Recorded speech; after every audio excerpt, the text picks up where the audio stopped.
حضور سید عالم صلی اللہ تعالیٰ علیہ وسلم نے فرمایا بڑا بیوقوف ہے وہ شخص. ذرا ترتیب دیکھیے، حضور کی زبان سے نکلے ہوئے حکمت کے موتی، مسند امام احمد بن حنبل. فرمایا وہ بڑا بیوقوف بندہ ہے جو چلتا اپنی خواہشات نفس کے پیچھے ہے اور امید یہ رکھتا ہے کہ رب مجھے آخرت میں انعام عطا کرے گا. چلتا کس کے پیچھے؟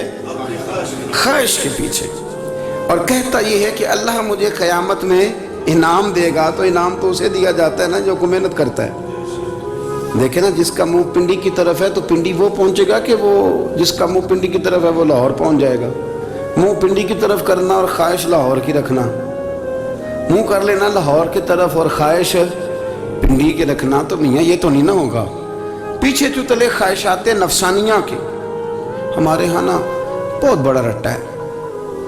آپ یقین کریں، میں اکثر کہتا ہوں، میں یہ کہا کرتا ہوں کہ ہمیں نا اپنی مرضی کا سارا کچھ چاہیے، اپنی مرضی کا سارا کچھ. ابا جی بھی اپنی مرضی کے، بچے بھی، استاد بھی، پیر صاحب بھی. پیر صاحب بھی میری مرضی کے ہونے چاہیے. بھائی وہ پیر صاحب ہے یا تو تم اس طرح کرنا کہ تو خود پیر بن جا، وہ بھی میری مرضی کا. ہر شے میری مرضی کی.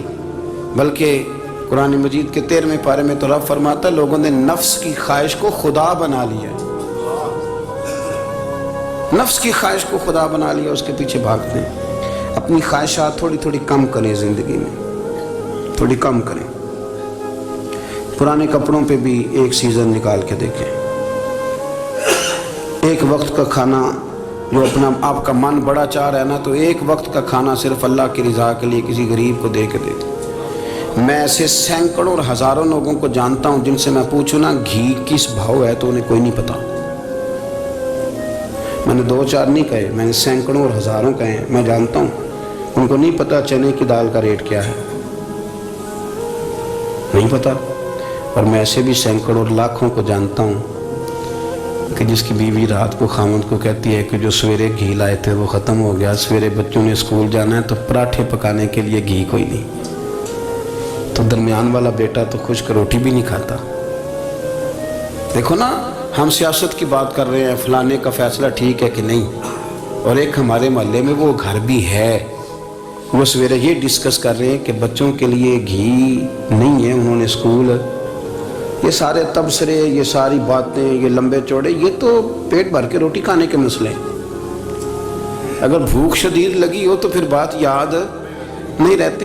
نفسیانی خواہشات کا حال یہ ہے کہ جو نیا موبائل کا نیا ماڈل آتا ہے وہ مارکیٹ میں شارٹ ہو جاتا ہے. ہیں ہم غریب لوگ. نیا ماڈل جو آتا ہے نا موبائل کا، وہ ہمارے ہاں مارکیٹوں میں ملتا نیا، یعنی پرانا ملے گا آپ کو، استعمال شدہ نیا. یہ وہ غریب ملک ہے جس کے اندر تھر میں لوگوں کو پانی نہیں مل رہا.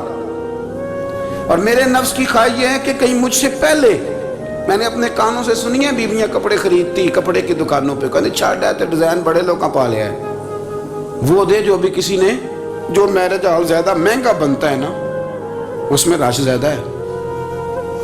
سستے میرج ہالوں کے اندر رش، جائیں جا کے تجزیہ کر لیں. میں آپ کو نتیجہ نکال کے دے رہا ہوں. وہ بھائی کدھر ہے وہ غریبی، کدھر ہیں وہ غریب لوگ؟ وہ تو پتہ نہیں بیچارے کہاں سو گئے، کونوں میں لگ گئے، وہ تو سانس بھی نہیں لیتے. ہماری خواہشات نفسانیہ اتنی بڑھ گئی ہیں، اتنی بڑھ گئی ہیں. دنیا کے اندر جو گناہ ہو رہے ہیں یہ روزی روٹی کے لیے نہیں ہو رہے. روزی روٹی تو اللہ دیتا ہے.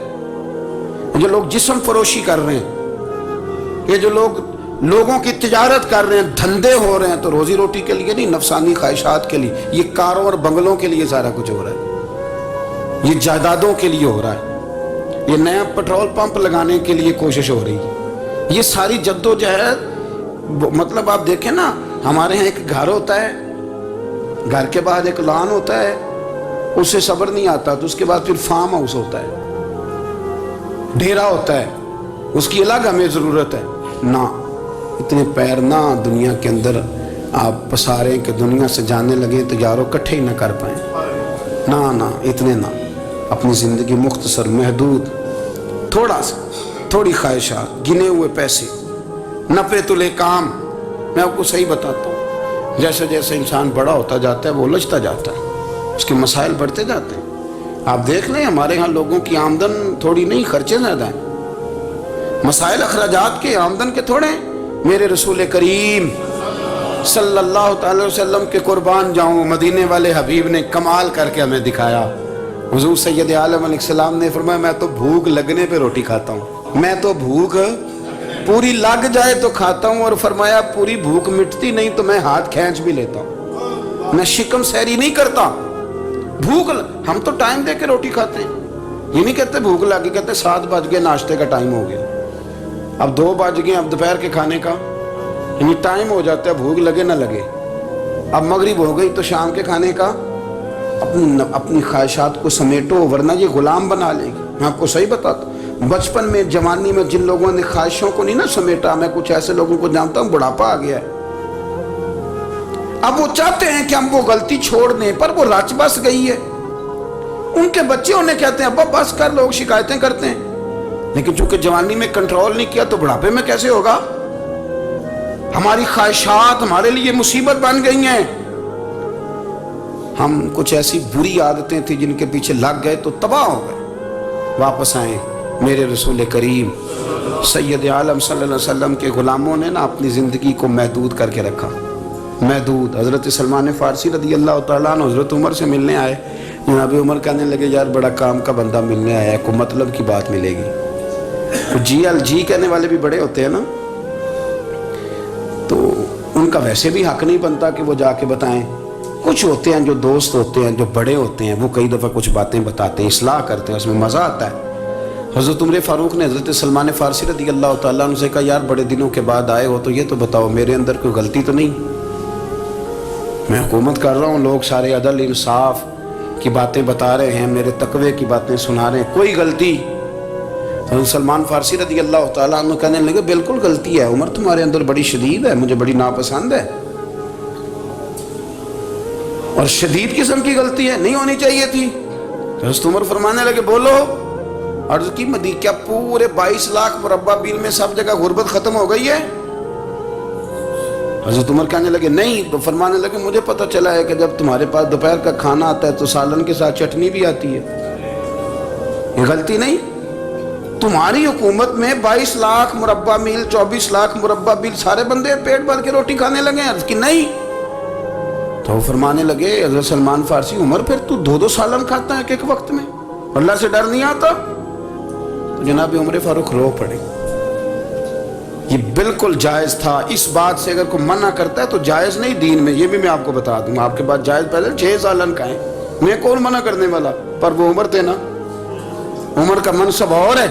हज़रत सलमान फ़ारसी ने जब कहा तो उमर रो पड़े, कहने लगे तू मेरा संगी है, मेरे लिए दुआ कर, मैं अल्लाह की बारगाह में तौबा करता हूँ, आज के बाद ये गलती नहीं दोहराऊंगा। अपनी ख्वाहिशात को इतना उसूल पसंदी का नाम नहीं, दूर दूर तक नाम नहीं उसूल पसंदी का। हज़रत सैयदना बहलोल दाना, बंदा सादा था तो नाम उसका दाना था। आप बैठे थे तो हारून रशीद का लश्कर आने लगा तो वो एक बंदा दौड़ा आया, कहने लगा बाबा रास्ते से उठ जा, हारून रशीद आ रहा है। तो आप फरमाने लगे तू गुलाम है ना, तूने ड्यूटी कर दी है ना, इतला दे दिया, मेरी मर्जी उठूँ चाहे ना उठूँ, तेरी ड्यूटी पूरी हो गई, तू जा, तेरा काम हो गया। कहने लगा बादशाह मैं उसका गुलाम हूँ, तू नाराज होगा, तू उठ जा। तो बादशाह कहने लगा तू उसका गुलाम है तो वो मेरे गुलाम का गुलाम है, और अगर तुझे ज्यादा दिक्कत हो तो उसे जाके बता देना, बेशक मैं को डरता नहीं उससे। हारून रशीद को जाके बताया कि वो सादा सा बाबा है, तो वो कहता है कि हारून रशीद मेरे गुलाम का गुलाम है। तो हारून रशीद भी नाराज हुआ, कहने लगा पता कर लेते। जाके पूछा ये तुमने क्या कहा, गुलाम के गुलाम? तो आप फरमाने लगे बादशाह सच बता, तो अपने नफ्स का गुलाम नहीं, तो नफसानी ख्वाहिशात का बता, तो गुलाम नहीं। तो दूसरे बादशाह का जिस तरह का तख्त और ताज देखता है उस तरह का बनवा के रख नहीं लेता, तू गुलाम है कि नहीं नफ्स का? बादशाह चुप कर गया। फरमाने लगे तू नफ्स का गुलाम है और नफ्स मेरा गुलाम है और मेरी मर्जी पे चलता है, तो अब बोल तू गुलाम का गुलाम है कि नहीं?